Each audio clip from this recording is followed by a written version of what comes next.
Hello, my fellow comic book collectors. It's Alan, the Comic Collector Geek, and I want to discuss quickly with you the Swaggle Comic Book Index and what I saw when I looked at his charts.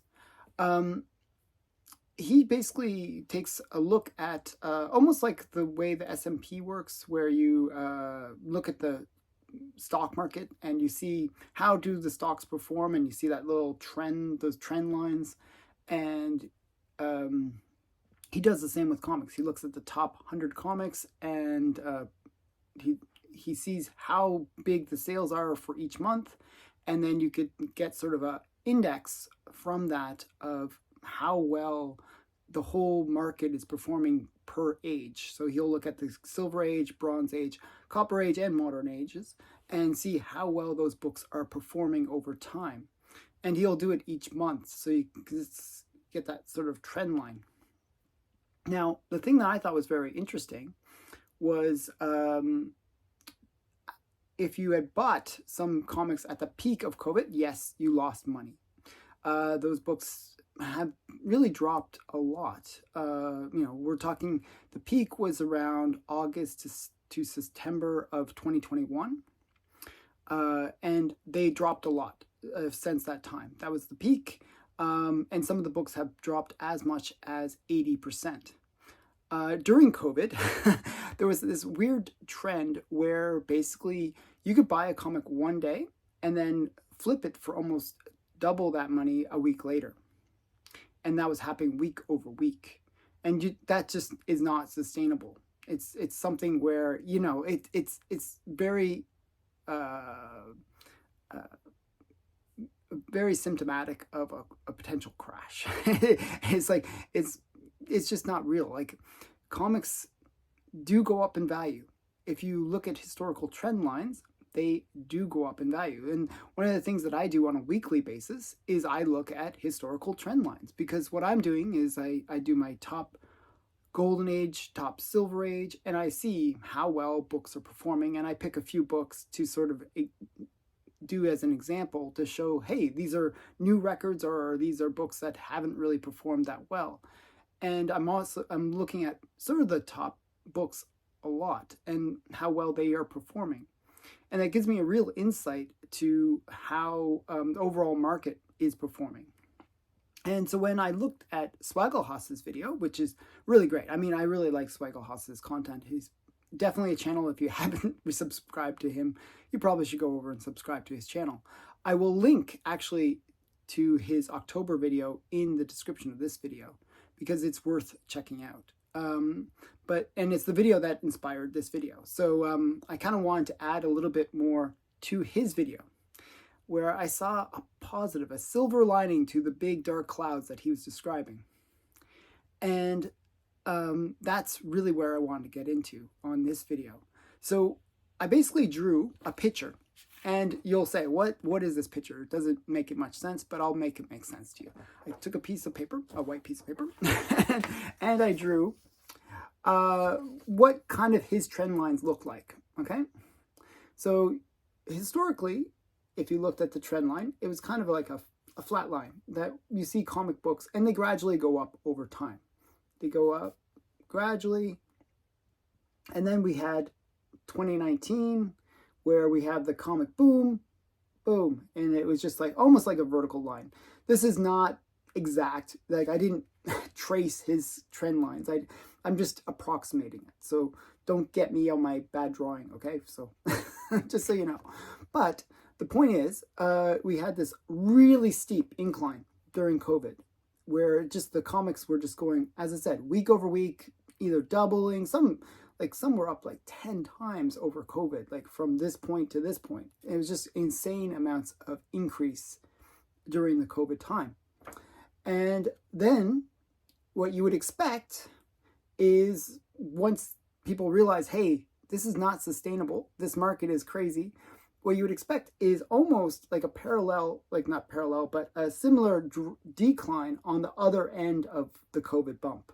So you'd expect this line right in here, where it kind of drops down and then, stabilizes. But that's not what we saw on Swaggle video. what we actually saw is this line right here, where it slowly came down. So the incline was much greater than the decline. The decline was actually really extended out. Actually, I could have brought this line way over here even, where it just extended out and was not as steep of a decline as the incline. So what does that mean? Well, that means that if you had bought comics in here or in here, where it was kind of coming up, you could actually pull your money out of those comics if you really wanted to. I wouldn't recommend it. And you could have probably still made money on the decline. And you had time to exit without the hard fall that you might expect from a crashing market. So it's not a crash as much as a soft landing. And yes, as I was mentioning, some books have dropped as much as 80%. But when they drop 80%, having increased by almost 100%, that, or actually several 100%, that's actually not too bad. So when you're comparing, sure, the peak, you're going to lose money. But if you bought any time along this curve, you're actually still in the win. And some of the books, from what I could see, this trend line over here, where we are now, if you follow this line, actually kind of, we're at the point where we're back just on the historical trend line. And that, to me, is huge, because that means that comics still have gone up over time. And if we extend this out like 100 years, this bump will actually just kind of be like a momentary blip out on a huge scale, and it won't look like much. You know, eventually we'll have the comic book prices reach up, well, like might be like many years later, back to this historical high. Of course, that historical high is a sad thing if you had bought at that time, because it's going to take many years before you get your money back. But the overall trend is still positive, and that's really positive, a really great thing to see. So two big takeaways from Swaggelhaus's video is the crash was not a crash, it was a soft landing for the most part, though it was consistently down, and things are still going down. I'm not saying that this is the bottom yet. We haven't necessarily hit the bottom yet, because we're still a fair amount above where this historical trend line had been going. And there might be still more losses within it. So, but don't panic. If you're a collector, good time to buy. If you're a seller, maybe hold back. And I think what's one of the reasons we did have this soft landing, as I call it, is the fact that people didn't want to get burned. They didn't just say, okay, the market's crashing, and they just took all the books, dumped them on the market, and then we would have seen a really rapid decline in prices, because once a whole bunch of books flood the market, well, then things totally fall apart. But what happened was people paid a lot, and they didn't really want to get rock bottom prices for their books. They wanted to kind of hold as much of that money as possible. So people didn't flood the market with comics that had lost value, and they didn't really it didn't really drop as significantly as it could have. So it shows a couple things. It shows that buyers were very savvy, that when they went to sell, they didn't, they didn't take a huge hit in doing so. They, sold maybe at a loss, but not a huge loss. And buyers saw that when the prices were dropping, were seeing that they were getting good deals and taking advantage of that. So there was buyers to pick up those comics, and it wasn't like there was a whole bunch of comics that entered the market and with no buyers to pick them up. And that would have been even worse. So what could have happened is you get a whole bunch of comics rushing into the market, and nobody's interested in buying them because everyone's scared of the market.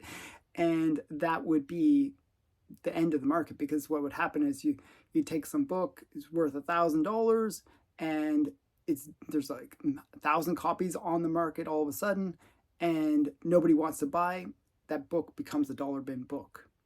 And that's not what happened. What we saw is that book was, during COVID, it was up to 1,000. It's dropped down to $300, which is a huge loss. But even at that $300, it wasn't where they flooded the market with them, and it wasn't. It was something where it had reached that $300 point over a period of many months or even a year or two. So it was a slow drop to that number, and it was a situation where there was buyers picking it up along the way, always trying to get the deal. Comic collectors are always trying to get a good deal on comics, and we almost had this COVID expectation of the prices. So we think, oh, that book was $1,000, and that's still in our minds, that it was worth $1,000 at one point. So anytime it goes below that, we're thinking we're getting a deal, even though it might actually have been, before COVID, a $100 book. As I said, books had gone up 10 times. So even when you're buying it at $300, you're still paying 3x what it was before COVID. So that's one thing that people might not have noticed in Swaggle video, that actually things are pretty strong. Like overall, like the overall trend line is consistent. We're actually above that trend line still. There are books where that's not the case. I have seen when I was doing my videos, but for the most part, when you look at Swaggle video, because it is the whole entire market, you will see that the overall trend lines are above where it was historically. And that shows that there is still strength in the market. And that's always a positive for me. So those are the main takeaways, that it was a soft landing, and you could pull out your value and reduce your losses during that slow decline. The other big takeaway is that we're still above the historical trend lines, and that means that the overall market is still relatively strong.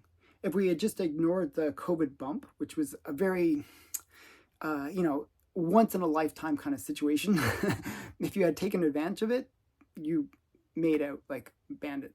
But, that's a once in a lifetime kind of situation. But beside that, if we just ignore that bump, the overall market is relatively strong, and actually much stronger than it was before COVID. And that's a positive. So the sky isn't falling. There are silver linings to those clouds. And I think it's actually a very positive thing to see. That's why I was actually very excited enough to make this video now, after watching Swaggle video, because I saw, wow, this is a real opportunity to really understand the market and to see that comics are actually a pretty good investment. Like a lot of things, when there's these real, like if you think about, I think of fidget spinners. And I want to quickly tell you a little story about fidget spinners. I remember when fidget spinners came out, and you could do this with Rainbow Loom, you could do this with any kind of cool, trendy thing that kids collect. And fidget spinners is kind of one of these ones. When they first came out, I think they were like $30. They were fairly expensive. And people liked them. They would spin them and do whatever. I don't know. Something weird autistic thing to them. But fidget spinners were about $30. And what happened was because they were fairly expensive, a whole bunch of companies came into the market, and they started producing different ones, like almost collectible, because they'd have gold ones, they'd have superhero ones, they'd have all these kind of cool things, and they would sell for $30 each. And then after a while, as more and more companies started flooding the market with fidget spinners, and interest sort of waned in terms of how people were really interested in fidget spinners, because after a while they get kind of boring. So what would happen is interest would wane, supply would increase, and what you saw is the price went from $30 and dropped back. It dropped to $2. I saw them for $1 even. So the value just went to nothing. Actually, probably less than it cost to actually even make a fidget spinner. so that is very normal, like where you see these rapid increase in value and price, and then rapid decrease in price. And that happens when you see things that are just trendy, like not really something that people will love long term. And with comics, what we're seeing is not that trend at all. We're seeing that people loved them in the past and are going to still love them in the future. And there's still going to be a strong demand all the way through. And we just have this weird bump that we could just, if we could just get over that big bump, then, you know, we'll be fine. And actually that big bump does create a psychological impact on people where they still see that value as a potential. And that's a really big thing to understand, that if I see that there was a comic that went up, as I said, to $1,000 and now it's $300, I'll still think maybe that comic is worth that $1,000. And it will always make my expectations of that book be higher because of the fact that it had reached those historic prices in the past. So generally, that's a really cool thing to be able to feel with the comics, that you can say, oh wow, this comic might be worth some really big amount. And that generally, as a, you know, this is a collector's market, what will happen is that historical feeling about the comic will sort of help soften the blow as these books are dropping back down to their normal trend lines. So these are things to think about. I hope you enjoyed this video. It's a bit of a rant, but I just wanted to show you some of the insights that I got out of watching Swagelhaus's video, and give you a bit of positive feedback for it, and hopefully change your opinion about how the market is performing. It's not the end of the world, people. Comics are still good, and I see a lot of potential for this market. And it actually makes me very positive going forward in the future, that comics are not just a flash in the pan like fidget spinners. So again, thanks for watching. I hope you enjoyed this video. Please like, comment, and subscribe, and bye for now.